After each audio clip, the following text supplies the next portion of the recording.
This. You see this? This is what DC is doing with movies.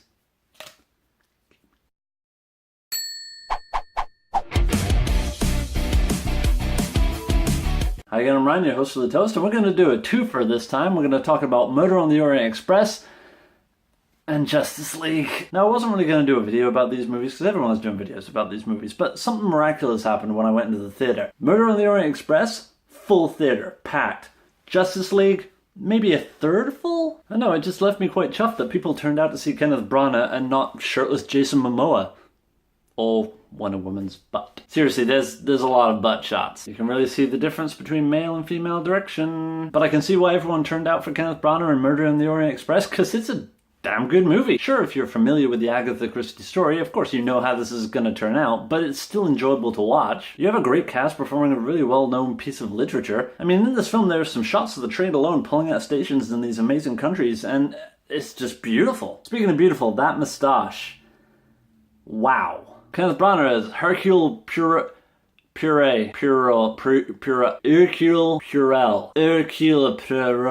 Inspector Clouseau. Everyone who's really not familiar with the character and just going to associate him with, oh, look, it's Sherlock Holmes with a mustache. But I'm getting off topic because I shouldn't talk about Sherlock Holmes when this is not, no. Don't make that connection. Solid cast, gorgeous visuals, well acted. It's just go see that. Go see that. In the modern age of big blockbuster action movies, superhero movies, disaster movies, no. Go see Murder on the Orient Express. I'm going to give it a toast. In fact, I'm going to give it a pinkies up toast. Because classy. So like I said before, then I wandered into Justice League. I'm not going to go on a long rant, but it is a big steaming pile of grundy dung. It's not necessarily the movie's own fault. I know it ran into a lot of problems, had two directors, just got reshot and edited, but it's a mess. The acting is terrible, the CGI is abysmal, and the story just does not make sense. Remember the old days when superhero movies and cartoons just had a happy ending and didn't need an explanation for it? This harkens back to that. It's hard to have a movie with a happy ending when there's no stakes to begin with. There's no sense of peril in this movie. It's all about the Justice League coming together. I wouldn't say coming together, it's more just like mashing together. They've had no time with these characters to understand them, get to know them, like them, and all of a sudden, boom, you're starting out the gate with this movie. DC is doing it backwards. Marvel did it right. They did the solo movies, then the compilation movies. DC's panicking, starting with this compilation movie. Yeah, well, I mean, they've had like 5 DC movies, but only one of them was any good. I could go on for hours picking apart Justice League. Don't go see it. Just wait until you see it on Netflix, then watch it. Then you won't feel like you've wasted your time. Maybe you can do some knitting while you watch it, or be productive. I'll try and say some nice things about it, okay?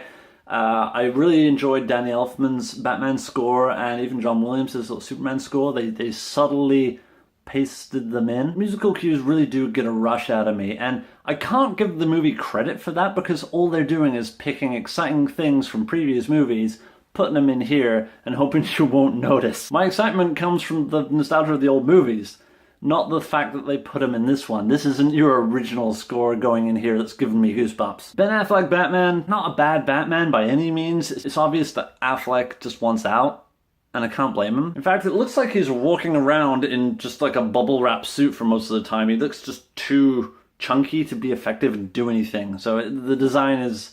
I'm having my doubts now. Cyborg was more interesting than I thought he would be, even though they really screwed up on the timeline. I'm not going to get into that. But really, he didn't have any moments to truly shine. In fact, no character did. Jason Momoa is Aquaman. They gave him dialogue.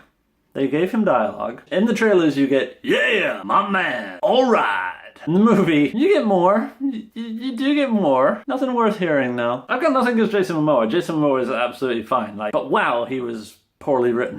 Gal Gadot as Wonder Woman, still spectacular. She's gorgeous. She does a fine job of the role. It's just a shame that most of the shots are on her butt, or every top that she wears goes right down here. You can't see because of the camera, but boobs. There's been a lot of complaints that the Amazons in this one are wearing leather bikinis instead of armor. That's justified. And of course we'll talk about the Flash. The Flash, I liked the Flash and I hated the Flash. Did not like his attitude. Every joke he made I thought fell flat. In fact, every joke in the film just fell flat. But I will say the effects of the Flash, the whole Speed Force and the lightning was cool. I did enjoy that. And he did have the best scene in the film. Do I say it's a spoiler that Superman's back? It's not a spoiler that Superman's back. Everyone knows that Superman's coming back. What? They would jumpstart the Justice League without Superman? Remember, they're having this big fight with Superman. It makes sense. No, it doesn't make sense. It's in the movie. So all the team members are holding on to Superman and the Flash is running around behind him. As he's moving, Superman's just... Barry Allen's reaction is just, what the hell? He's seeing me. And that was a genuinely creepy part of the movie. Yeah, best scene of the film.